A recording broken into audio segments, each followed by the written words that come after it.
అసెంబ్లీలో సీఎం రేవంత్ రెడ్డి మాట్లాడుతున్నారు. ఇప్పుడు లైవ్ చూద్దాం. విధానంతోని గత 10 సంవత్సరాలు ప్రభుత్వాలను కలిసి నడుపుకున్నారు. వాళ్ళిద్దరు కలిసి చర్చించుకున్నారు.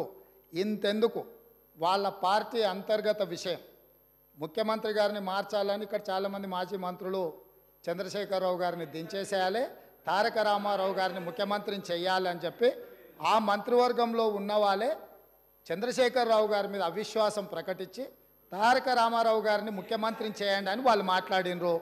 వాళ్ళందరూ ఒత్తిడి తట్టుకోలేక చంద్రశేఖరరావు గారు వెళ్ళి నరేంద్ర మోడీ ప్రధానమంత్రిని కలిసి నేను అక్కడి నుంచి మా వాళ్ళు తప్పుకోమంటుండ్రు, తప్పుకుంటా తారక రామారావు గారిని తెలంగాణ రాష్ట్రానికి ముఖ్యమంత్రిని చేస్తా, మీరు నాకు అనుమతి ఇవ్వమని అడిగినరని, నేను వారసత్వ రాజకీయాలు లేకపోతే రాచరికాలను నేను సమర్థించను, నేను వ్యతిరేకిస్తున్నా, అది ఎలా సాధ్యమో అని నేను చంద్రశేఖరరావును నిలదీసినని భారత ప్రధానమంత్రి తెలంగాణ రాష్ట్రానికి వచ్చినప్పుడు స్పష్టంగా ప్రకటన చేసిండు. ఇప్పుడు పెద్దలు శ్రీనివాసరెడ్డి గారిని నేను అడుగుతున్నా, మీకు ఎలాంటి సంబంధాలు లేకపోతే అనుబంధం లేకపోతే ఆయన అనుమతితోనే మీరు నిర్ణయాలు తీసుకోకపోతే మీ పార్టీ అంతర్గత వ్యవహారం ముఖ్యమంత్రిని మార్చుకోవడం అనేది అట్లాంటి విషయం కూడా మోడీ గారి అనుమతిని అడిగిందంటే మీ బంధం ఫెవికల్ బంధం. ఒకవేళ మీకు కేసీఆర్ గారు చెప్తుండ్రో లేదో వాస్తవాలు ఒక్కసారి ఇప్పుడు నేను చెప్పిన చరిత్రను మొత్తము వారు తెలుసుకోవాల్సిందిగా నేను కోరుతున్నా. మీకు కొన్ని చెప్తాడు, కొన్ని దాస్తాడు. కాబట్టి దాసినై మీకు ఒకవేళ ఎప్పుడైనా అనుమానం వస్తే మీరు ఎప్పుడైనా నన్ను అడగొచ్చు, స్వేచ్ఛగా వచ్చి కలవచ్చు. మిగతా వివరాలన్నీ కూడా నేను మీ దృష్టికి తీసుకొస్తాను. పోచారం శ్రీనివాసరెడ్డి. మేమందరం కూడా కలిసి పనిచేసినాం సార్. తెలుగుదేశం పార్టీలో వారు ఉన్నారు, మేము ఉన్నాం, కష్టపడి పనిచేసినాం. వారు ఈరోజు ఒక నిమిషం వినండి, ఇదే ఓపిక ఉండాలండి. శాసనసభలో మాట్లాడే ఓపిక కాదు, ఇనే ఓపిక కూడా ఉండాలి. వారు చెప్పారు. ఒక్క నిమిషం బ్రదర్ వినండి. వారు అవకాశం ఇస్తే మాట్లాడండి. Please cooperate. వారు మాట్లాడడానికి ఒకవేళ బీజేపీతోనే మాకు పెవికాల సంబంధం ఉంటే నలుగురు బీజేపీ శాసనసభలు ఓడించినటువంటి అభ్యర్థులు ఎవరు సార్? బీఆర్ఎస్ పార్టీ అభ్యర్థి ఓడించాం. 2011లో గౌరవ ముఖ్యమంత్రి గారు అన్నారు, 2011లో ఆ రోజు శాసన మండలికి ఎన్నిక జరిగితే ముగ్గురు టీఆర్ఎస్ శాసనసభ్యులు కాంగ్రెస్ ఓటేసినటువంటి మాట వాస్తవం. సస్పెండ్ చేసిండ్రు. కిరణ్ కుమార్ రెడ్డి కాదు, ఎమ్మెల్సీగా కాంగ్రెస్ పార్టీ రంగారెడ్డి పోటీ చేసిండు, టీఆర్ఎస్ తరఫున మహమూద్ అలీ గారు పోటీ చేసిండ్రు. నేను అప్పుడే మన ఇద్దరం తెలుగుదేశం పార్టీలో ఉన్నాం. దాని తర్వాత నేను బీఆర్ఎస్ పార్టీకి వచ్చిన. టీఆర్ఎస్ పార్టీకి వచ్చిన తర్వాత నాకు కూడా బలవంతం చేసిండ్రు, మీరు కూడా రంగారెడ్డికి ఓటేయమని. నేను బీఆర్ఎస్ పార్టీకి మొన్నే మాట ఇచ్చిన.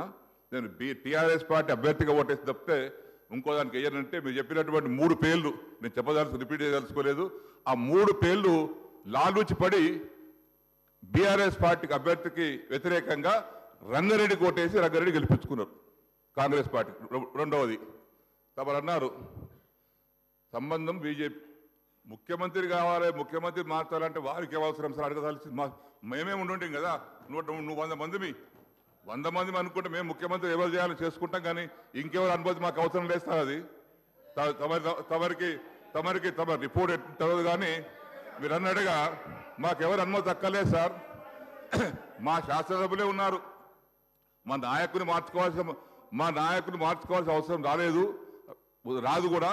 ఒకవేళ అటువంటి పరిస్థితి మాకు ఎవరిని అడగాల సార్? మేమే 100 మంది ఉన్నాం కదా ఇక్కడ పోయిన ప్రభుత్వంలో. దయచేసి బీజేపీతో మాకు ఎలాంటి సంబంధం లేదు. మాకున్నది friendly party MIM party.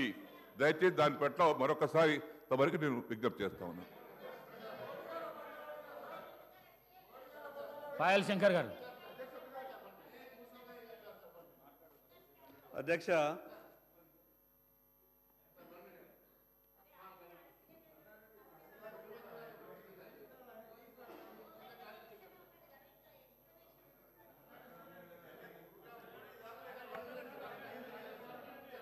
Payal Shankar గారు ఇస్తాను మీకు ఇస్తాను పాయల్ శంకర్ గారు మాట్లాడండి. ఓకే అధ్యక్ష, ధన్యవాదాలు.